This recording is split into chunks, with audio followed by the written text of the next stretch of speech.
अनुभव को मैं प्रणाम करता हूँ।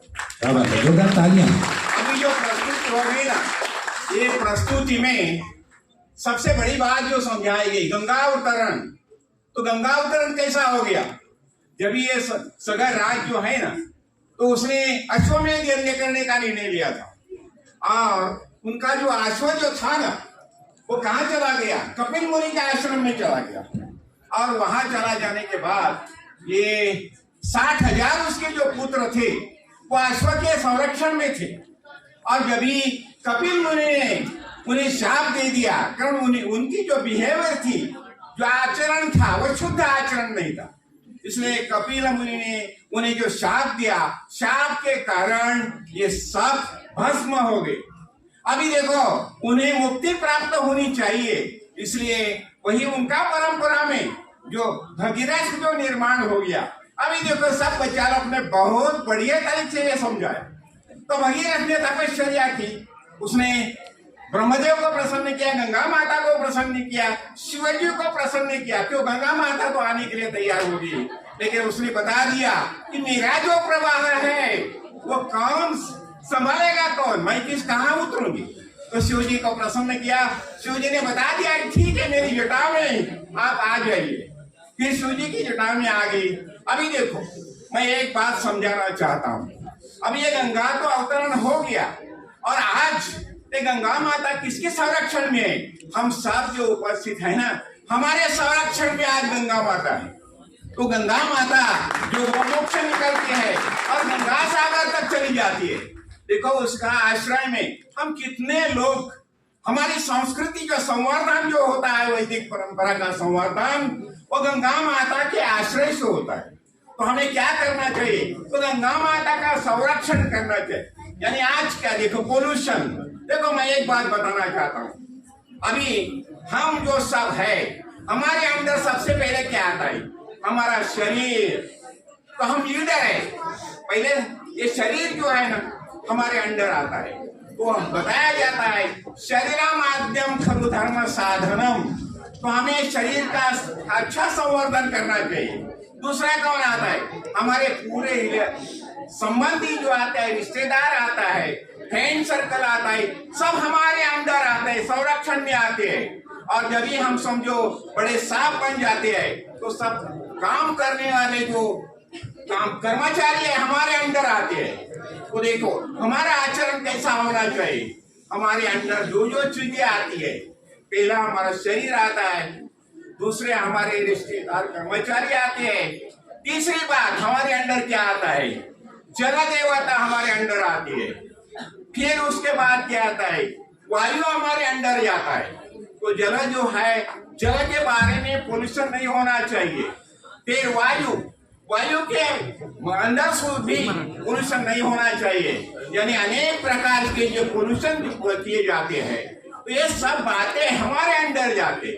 और हम विश्व के लीडर है, तो लीडर होने के नाते हमारा आचरण कैसा होना चाहिए? देखो, एक ही बात मैं समझाना चाहता हूँ। जब मारुति राय ने द्रोणागिरी पर्वत लाया लक्ष्मण को ये संजीवनी देने के लिए, और पर्वत आने के बाद क्या हो गया? सब जो वानर सेना थी, उसने राम प्रभु का प्रार्थना की, बताया कि प्रभु हम ये द्रोणागिरी देखना चाहते हैं। तो सब द्रोणागिरी के ऊपर चले गए और द्रोणागिरी के ऊपर बहुत अच्छे अच्छे फल थे। और उन्होंने क्या बता दिया? प्रभु अब ये द्रोणागिरी यहाँ ही रहने दो। राम प्रभु और जो सृष्टि निर्माण की है वो जैसी है वैसी ही रहनी चाहिए, उसमें कौन सा भी चेंज करने का अधिकार हमें नहीं है। ये द्रोणागिरी पर्वत जहाँ से लाया वहां भी जाके रखो। मैं क्यों बताना चाहता हूँ, आज बैक रिकग्निशन के नाम पे क्या किया जाता है? देखो, समुद्र में पर्वत को उठा के समुद्र में डाला जाता है। यानी कि हम लीडर है, तो सृष्टि का संवर्धन करना हमारी जिम्मेदारी है। मैं इतना ही बताना चाहता हूँ, हम लीडर होने के नाते पहले शरीर और बाकी ये पंच महाभूत हमारे अंदर है। तो तो उसका संवर्धन हमें करना ही चाहिए। तो इसलिए ये विश्व पर्यावरण दिन के अवसर पर मैं सबको आपको एक ही प्रार्थना करूंगा, अपना शरीर संभालो और बाकी ये पंचमहाभूत जो है उनका संवर्धन कैसा करना ये अपने शास्त्र ने समझाया है। हमारी विचार प्रणाली कैसे होनी चाहिए, हमारी उपासना प्रणाली कैसे होनी चाहिए और हमारा आचरण कैसा होना चाहिए, इसके ऊपर हमारा वैदिक परंपरा में जो समझाया है। मैं सो एक ही बात बताऊंगा, आप सब भगवत गीता में प्रवेश करो और उसका आधार से अपना जीवन आनंददायी बनाओ। जय काळ सिद्ध। अस्वीकांत देशी देवात्मा हिमालय नाम नागारित राजा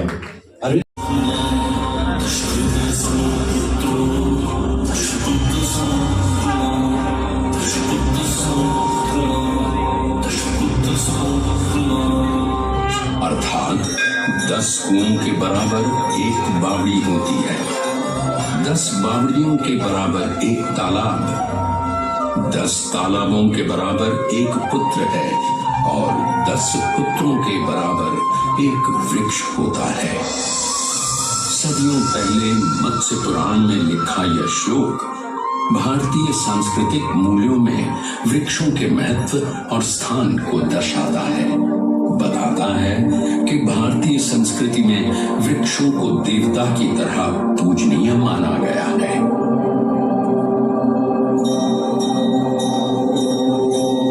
राजा भगीरथ इक्ष्वाकु वंश के महान राजा थे।